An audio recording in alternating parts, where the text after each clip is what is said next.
اعضاء عطا فرمائے ہیں، اس سے بہتر اعضاء انسان کے لیے تجویز نہیں کیے جا سکتے۔ مثلا اگر انسان کے ہاتھ یا انسان کے پاؤں اونٹ کی طرح ہوتے تو انسان کسی کام کے قابل نہ رہتا، لیکن آپ دیکھیے خالق کائنات نے اعطا کل شیء خلقہ،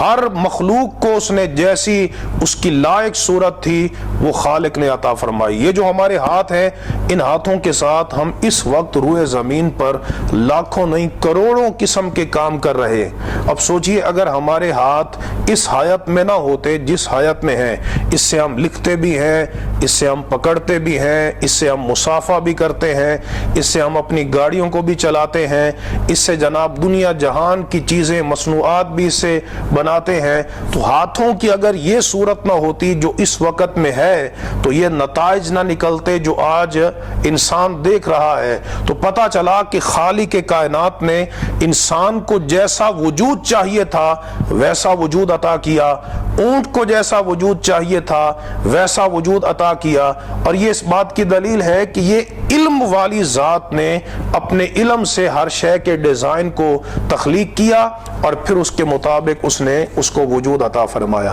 اور وجود دینے کے بعد اللہ رب العزت نے